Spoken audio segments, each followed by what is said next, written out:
to be kind of continuing the process that we did with the last show, doing the El Salvadorian roast.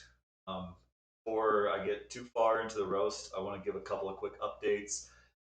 As you can notice, we, we have upgraded a little bit our roasting space. That's shiplap here. I put up a wall, put a little bit of sound insulation, kind of help the sound a little bit. That's going to do anything. I'm not a sound expert by any means. Still got some drywall I want to put up. Um, we did the electrical, a little bit more sound on that note, and also added this second camera here. So a couple of new updates, but as in the infancy of this, this stream, if anything sounds weird, looks weird, camera delays or anything, just let me know so I can make a note of that. Because like I said, this is a completely new setup. So, like I said, we are continuing with our El Salvadorian roast that we did last time. And what I'm doing with these little tiny pounds, since they're only 1 pound, I'm just trying to get a kind of a little bit of a feel for how different beans from different regions react to roasting. The full disclosure, the very first roast I did with the El Salvadorian, when it was going through the roasting process, I thought I was going to get a pretty good roast.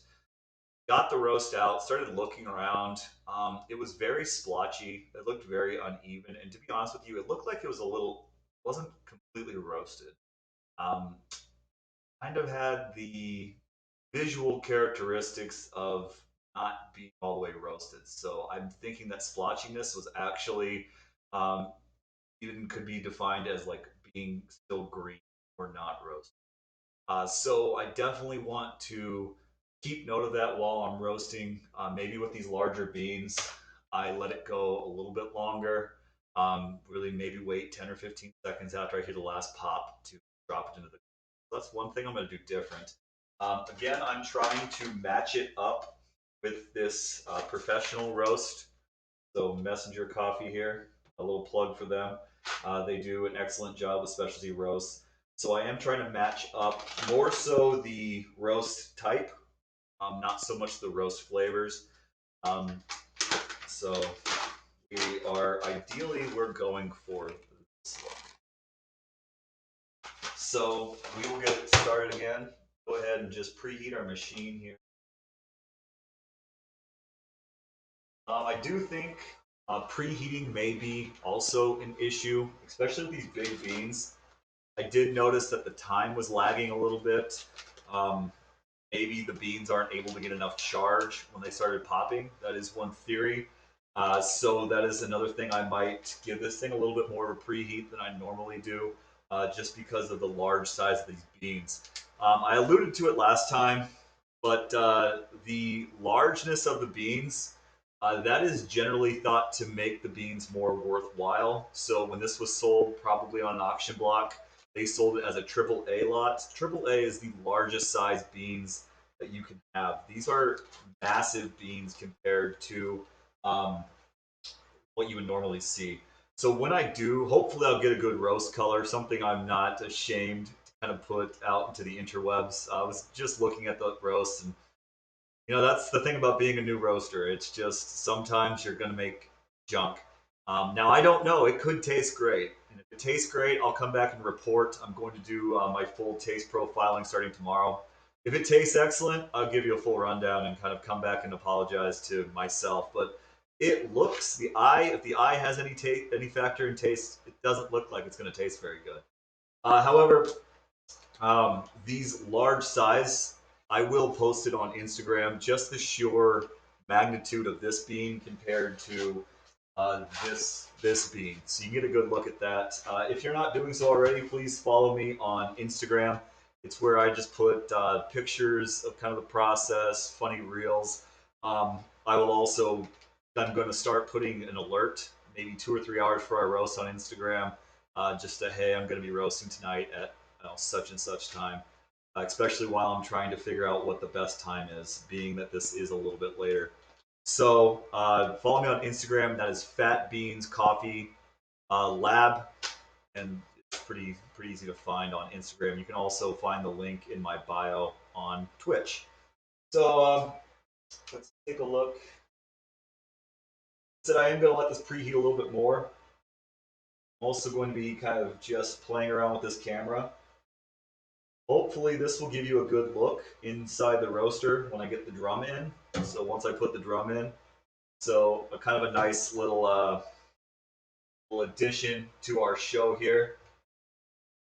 Like I said, I'm going to keep adding stuff as inspiration hits me. If there's anything that you notice while watching, feel free to drop me a line, whether it be whispering through Twitter, whether it be hitting me up on Instagram, anything at all.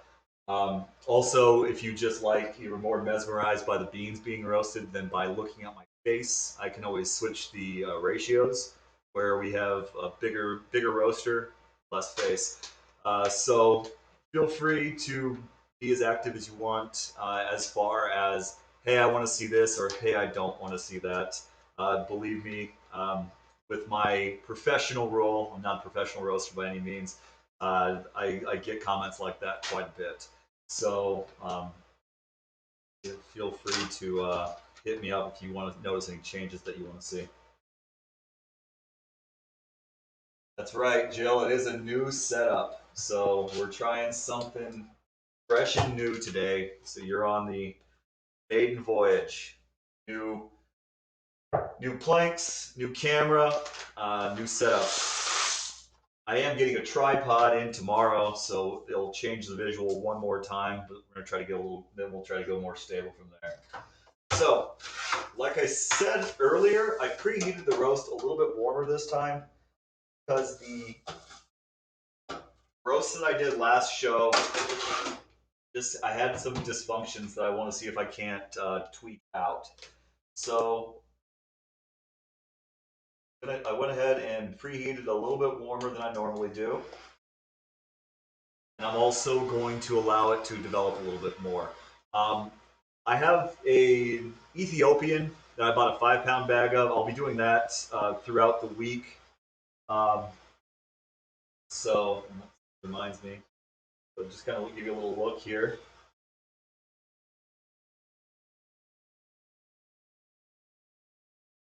Oh, look at that. Now you guys can follow along as the color changes. So let me know if you can notice any color changes while it goes along. But I got some Ethiopian that I'm really comfortable with. But these new ones, they're kind of challenging me. They're making me have to think a little bit different about how I go about my roasting. Um, that's just this machine. It's also pushing me, it's making me ask some really good questions. Like when I do go for my next roaster, what do I want? What am I looking for? Uh, what are some of the creature comforts I can't get with this machine? So although I have to kind of remind myself not to focus solely.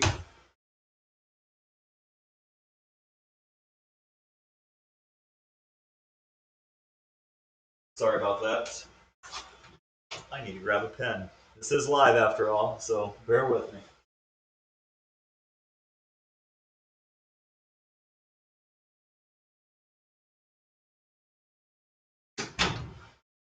Can't keep notes without a pen. Anyway, it's nice to just get a good idea of what works with this machine or a machine like this, what doesn't work. So even though I always have my head, kind of my foot one step into the future, I am learning an immense amount, not only about roasting, but about coffee and about me and about what I'm comfortable with and about what I want on this machine. So that's been one of the benefits of this machine. So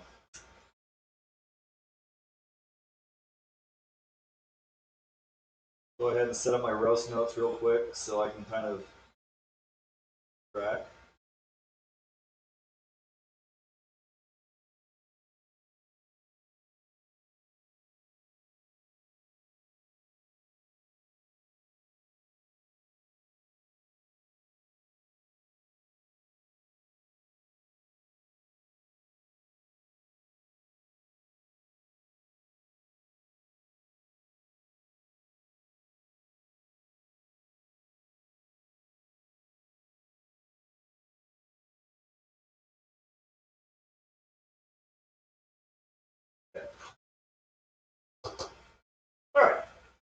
we're all set up. Yeah, that looks pretty cool. So let me know if you can see the changing. I'll try to walk you through what I'm smelling and what I'm seeing, and you kind of just let me know if you're seeing anything or anything similar on that note. But right now, I am going to flip on the exhaust. I'm getting a little bit of scent here. Um, we are heating up really good. Like I mentioned, I preheated a little bit hotter than I normally do. I think one problem I might have had, and these are all hypotheses, so I'm going to keep jotting this all down in my notebook. But I think one problem I may have with these big beans, they just don't get charged. That when they start rolling into their crack and I cut the power, they just didn't have enough to really kick themselves into that next gear. So that's the three things that I'm going to try to change is the preheat. I'm going to allow more cracking noise to happen before I cut the power, and then I'm going to let it pull itself a little further after I cut the power. And hopefully we can get something that looks a little bit better than I did last time. At least something that I'm willing to put on Instagram and share with my followers, not like the last roast. Again, I don't know how it's going to taste, but I don't like the way it looked. And aesthetics are an important part of a product, if there's personal or if you're trying to sell it. Like if it doesn't look good, you're not as excited about it.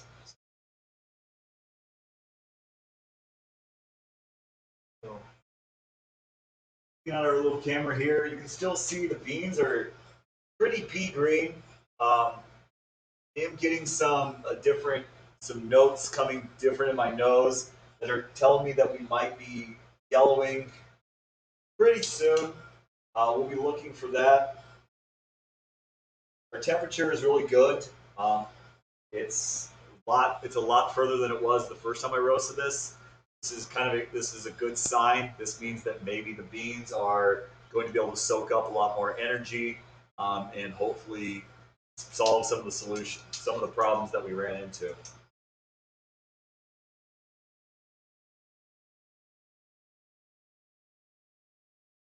Now our internal temperature is about zeroing on about 300 degrees. Um, I do know one thing. The next machine that I have, it's got to be able to have more acute temperature. That is something I'm fascinated with. I don't mind hovering over a machine and watching, but I really want to be able to track the numbers. I know coffee roasting is an art, and some of the best coffee in the world was made, just with fire and a ceramic jar.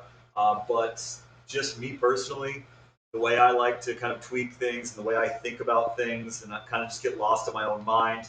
I'm going to need more data than I'm being given.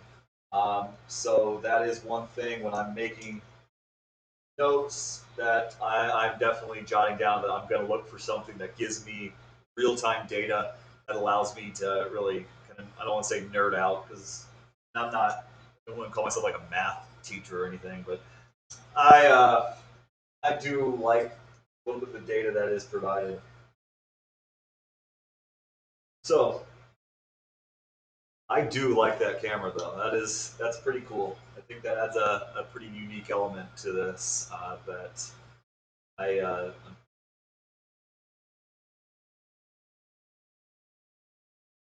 okay, so we are heating up very, very quickly. I'm going to need to do something. I'm going to have to start playing around the temperatures a little bit.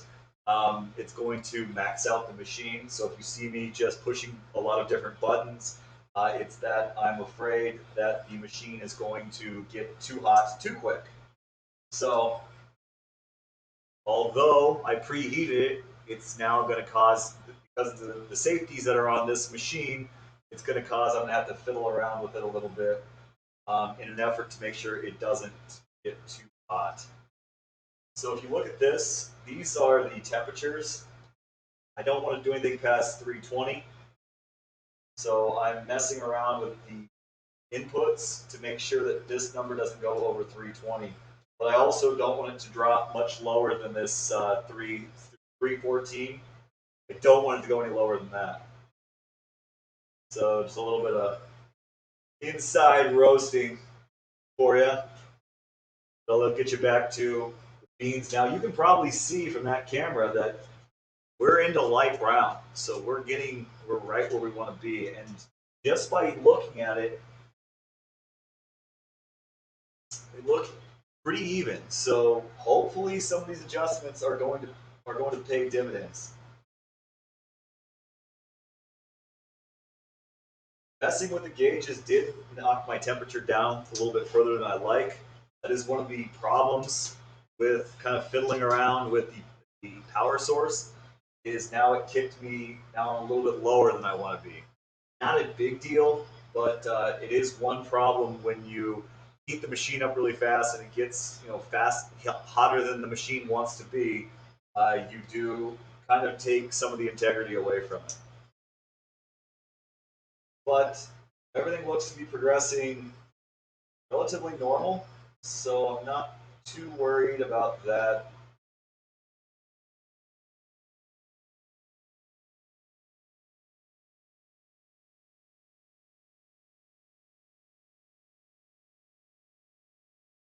Yeah, so these are a nice cinnamon color. They would be, if you were to stop the roast now, that would be like a white coffee.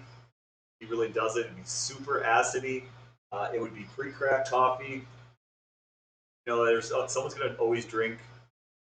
Everyone's always willing to drink something, but um, acid tastes and the grassy taste would at this point would just be probably too obnoxious for your palate to really enjoy. Um, however,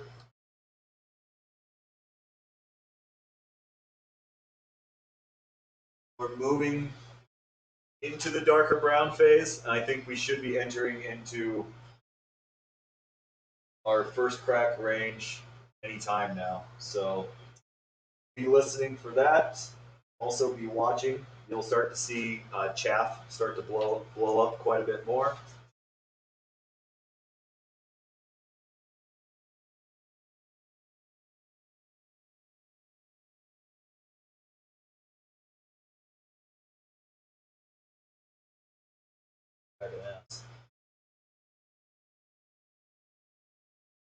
Okay.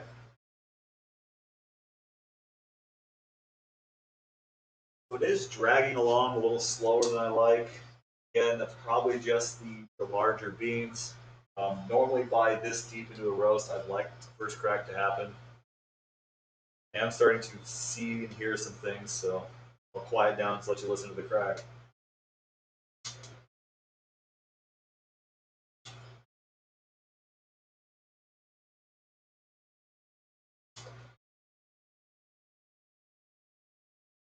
Okay, so that's a lot deeper into the crack than I normally do before I lower the temperature. So hopefully that pays some dividends. And I'm going to let it develop just a bit longer than I normally would have with a smaller bean.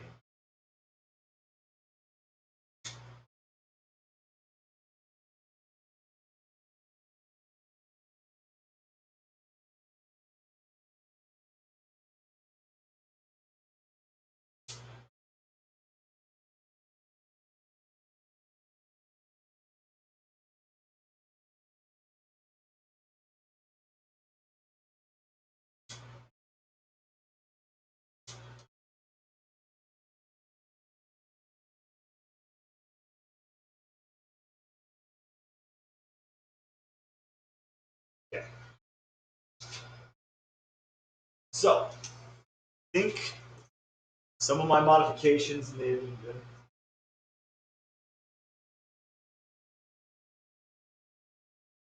I will answer that is a really good question, Julie. I will answer that when I get back from this whole song and dance.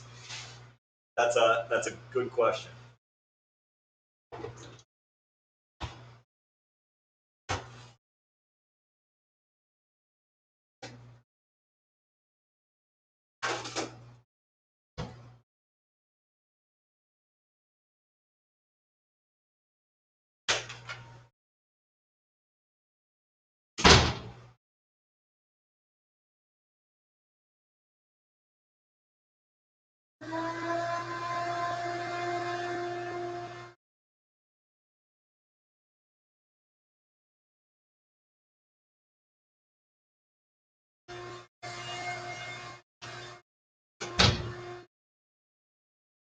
Okay, so I also gonna move the vacuum around. It's still pretty loud.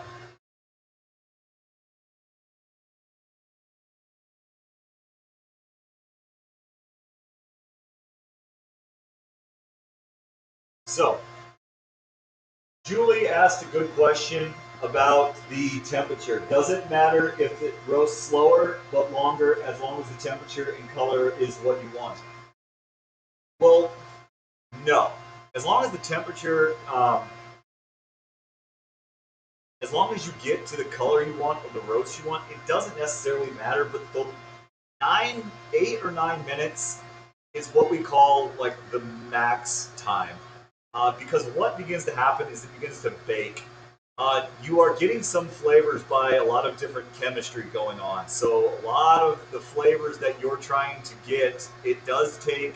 You want them all kind of coming together and mixing together at the same time. When you stretch the heat out too long, it just really slowly allows all the water to seep out with any of the zest or pop. Think of it if you took like ground hamburger, put it in a cold pan, it would eventually cook, but it'd be like gray and dead looking. The coffee would almost taste a little bit dead looking. So you do want it to have enough temperature that it gets into the things start shaking up and really tasting. The color you could get to the brown, given a long enough time, but you're gonna mute the taste and the aromas in on that. So that does matter, but you also don't want to go really fast. You'll hear people saying like, "Hey, I can cook a roasted batch of coffee in 90 seconds," and there are machines that allow that. If you use air, if you use like different heating methods, infrared heating methods, you can heat coffee and roast coffee incredibly fast. But then that would be like if I said, "Hey, you can make again same meat, but that meat is cooked in 30 seconds." It would be meat. It would look like meat. So it is an art. You want to slow it down enough that you let the flavors really simmer, but fast enough that they can party around. Okay. Hearing those cracks, have you had a batch that takes longer to develop? Yeah. So especially with this machine, anytime you're using electric, and I'm going to go cut that vacuum real quick.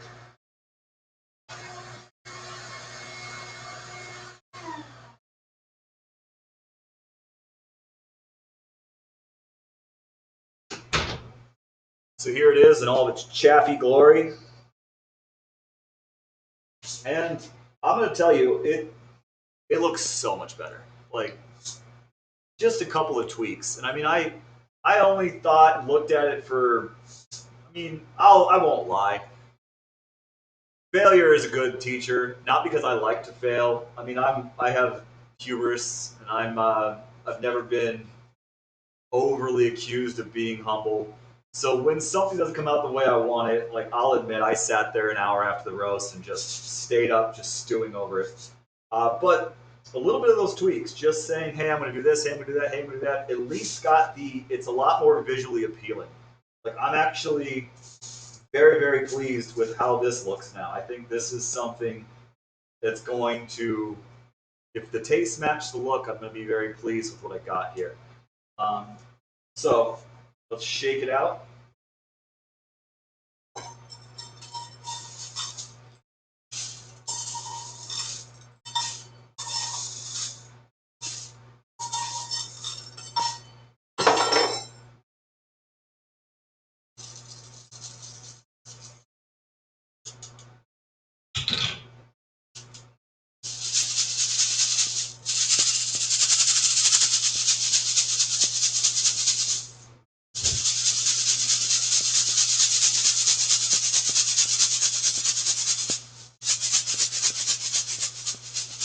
Now, normally, typically, you wouldn't remove chaff this way. If I had left it in here, most of the chaff would have fallen off independently. Also, any other machine's always going to have some sort of chaff collection method. This isn't really the most effective, but it does clean the coffee off real nice. It's kind of fun to do. Just to give you an idea. Well, lost it visual. That's kind of what how much chaff comes on the floor.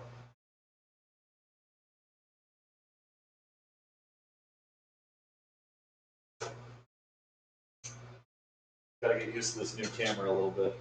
All right, so just to answer your last question, Jill, especially with this machine,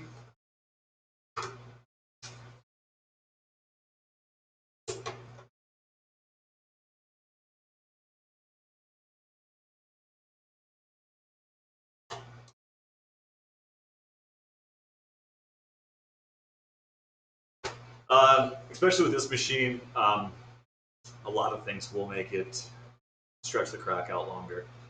Bean size, now I know bean size will stretch the crack out longer. Outside temperature, how much energy is being used. Um, for the most part, if it doesn't get past 10, 11 minutes, I don't give it much mind. I've heard people that don't go to all these lengths and they have long roasts. I just get a little bit antsy. I have done some that have taken longer where I've cut the power and didn't get to first crack within 9 or 10 minutes, and I did notice a difference. And I'm would it have made okay coffee? Yeah, but like I said, I am especially with these like new roasts. I'm trying to challenge myself just to see how much control I can, have over what I'm doing. So that is, a little bit of a minor tweak here, minor tweak there, not a big deal. When it starts, like I was getting nervous there towards the end of that roast because as it stretches out too far, well, then I put all these things in place to mess with the color, and if it still doesn't get to the crack at the time I want it, then I'm not going to get the flavor I want. So it is. It's kind of scientific in a sense. I'm sure if I was a little bit, if I had better numbers, better data, I'd be able to really pinpoint the issue. Also, if I could make smaller batches than what I make with this, the problem with this B-more is it gets too small and it doesn't work the way. So it's a sweet spot roaster. If I could make smaller batches, I could just do, say, 150 grams, which 150 grams is about a little less than a quarter of a pound. Then I'm not making that much coffee, and I can really test out a lot of different things that I'm just not able to do right now at a half pound of pop. Okay. All right. So good questions. So probably cut this one off. Again, the plan. That's the plan. Is to start doing these at a set time. I said 8. I think 8:30. Let's. I think that I'm going to really challenge myself to hold it to 8:30. So, of my droves of watchers right now, make sure that you keep me somewhat accountable on that 8:30. I think that's a good time, and I'm going to start posting it on Instagram at least a couple hours ahead. That way, it doesn't seem so willy nilly. I will be roasting probably close to every night this week. Um, because we have opened it up and said, hey, we are roasting, well, obviously, a couple of people are interested in at least trying it. So I am going to start doing a couple of just trial batches, letting other humans taste my roasts. That is probably the best data you can get because, as I've said many times on this stream, if it tastes good to you and it tastes good to the people drinking it, well, then who cares? Like, a lot of those other elements can just go by the wayside. But I want to start opening that up. What days of the week? So every day. This week, I'm just gonna go every single day, Jill. So if you open up your calendar, we're going for it.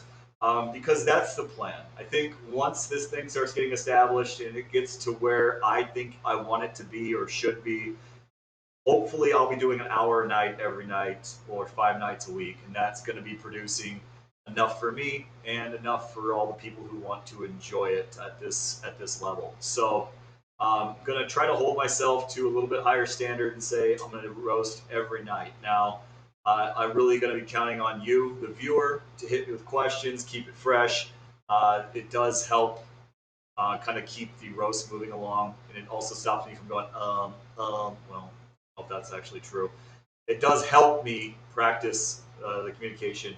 Also, I will continue to be making upgrades to the roasting room itself. So if nothing else, you can just start looking for, hey, what's new on this day. answer I was looking for. All right. Well, it was good hanging out with you guys. Be well. I will see you next time.